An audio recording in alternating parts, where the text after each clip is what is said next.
Seen family tombs. You've seen wall vaults or oven vaults, and I still need to finish that story for you. Anyway, what we have here, these huge tombs are called society tombs. And the way this worked, a lot of people died and they could not afford to be buried.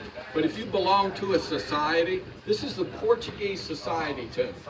That's the French society tomb over there. And behind me here is the Italian society tomb.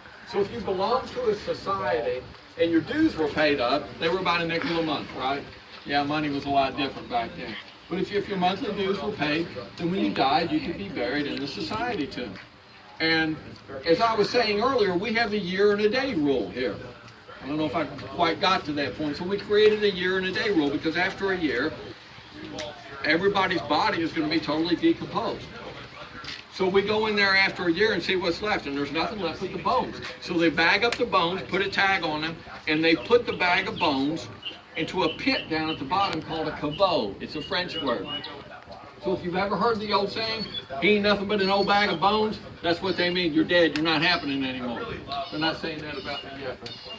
I think it probably won't be long. Anyway, yeah. So that's where that came from. Now, if you look at this tomb, 1, 2, 3, 4, 5 times 4, you can bury 20 people on this side of this tomb at the same time, and 20 more on the other side. So after a year and a day, we can go in and exhume them, take those bones out, bag them up, put them in the bottom, and we can bury somebody else. So you can bury 40 people at a time in this huge tomb. And so we've done that over and over, year after year. Thousands of people have been buried in this one tomb right here. It's pretty amazing. Now let's look at the Italian society tomb. When you look at it, what's the first question that comes to mind? Yeah, where's the head? What happened to the head? Well, there's a story here, and I don't know if any of you are old enough to remember this, but in 1972, I remember it well because I'm an old geezer. I remember it well. There was a movie called Easy Rider that was filmed. This was Jack Nicholson's first big film.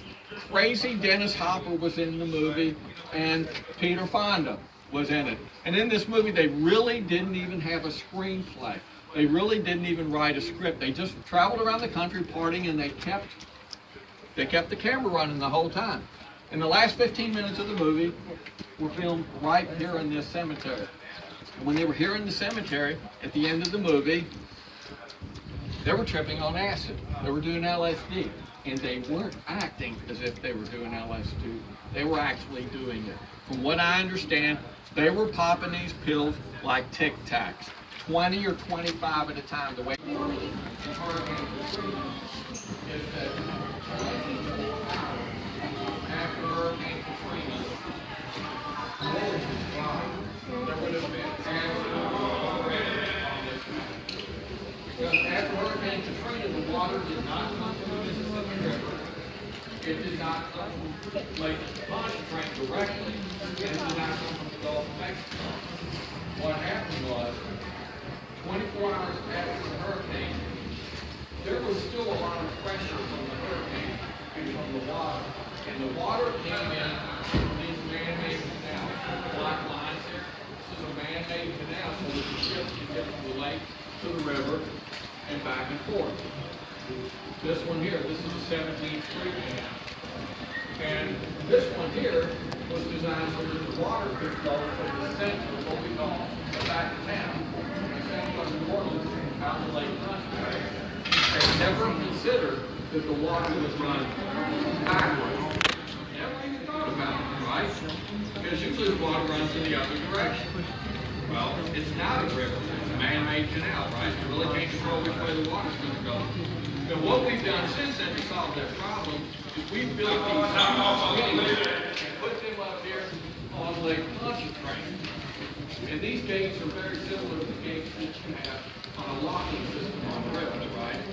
So when you have a waterfall and you have to have a locking system, you have to be able to bring the water up and bring the water down and make it meet. So when a ship goes out there, and those are the kinds of gates that we have up there now. We spent billions of dollars. Hopefully it'll work a whole lot better next time we have a hurricane of this magnitude. And the other thing that we had to do, will you see the blue dots here? The blue dots? The blue dots show where the levees, hey, This levee failed. There are levees on each side of these man-made canals. As you can see, the levee failed 3 different places here by the lower Ninth Ward. You guys may have heard about the lower Ninth Ward, how bad the flooding was there. And this is the reason why. The Chantilly area on both the horse racing track, which is where the Jazz Fest is, right? Which is the highest. I live right up here in this neighborhood, and I highly recommend City Park if any of you want to get away from the French Quarter. With that big pyramid, and if you wanted to be buried there now, how do they find a place? Well, what happened with Nicolas Cage's situation is we were talking about there are families that can't be contacted, or there are families that just don't want to spend money on the family tomb anymore. So what happened in Nicolas Cage's case, there were 3 different family tombs where they went in and they exhumed the bodies and moved them to another cemetery, which isn't nearly as expensive as this one, right? It costs a fortune to be buried in the cemetery, but there's still you might want to be buried there, right? In case you're ever under a spell, right? You got to get close to the real above. So not only did he donate over $450,000 to the Catholic Archdiocese, he had to pay those families enough money to exhume the bodies, and enough money to put some money in their pocket so that they could go through the hassle in the first place. So that was another expense that he had, and a lot of times I'll talk about that. And I kind of rushed through that story a little bit, so thank you very much for bringing that up. Does that answer your question? That's what happens in a lot of water cases. in but the we are still backpack? burying people there. I think we buried 6 people in the cemetery last year, in 2017. So not a lot, but there's a funeral in there and one buried. So again, this is Louis Armstrong Park. You know, unfortunately, when Louis Armstrong came up here, he said New Orleans didn't treat him well, and they didn't. And it's a damn shame, because when people saw Louis Armstrong in Louisiana, they saw a black musician, and they gave him very little respect. It's a damn shame. But King Oliver, who left New Orleans and went to Chicago and had great business up in Chicago, soon invited Louis Armstrong up to join his band. And Louis went to Chicago, and he got treated much, much better in Chicago than he did here.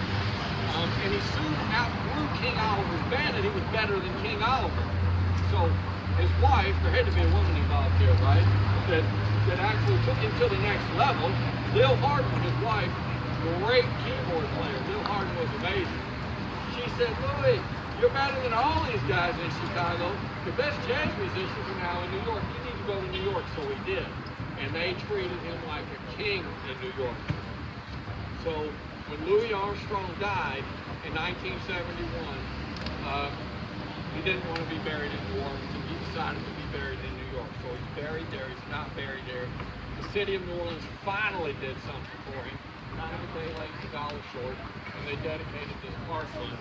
It's actually a very underutilized park, and I highly recommend this park. I'm sorry, I didn't mean to leave you out there. Yeah. Stay where you are, because we're coming your way, okay? So it is a very underutilized park, but I like to come over here every once in a while. Any questions about Louis Armstrong? Let's go over here. He's up there.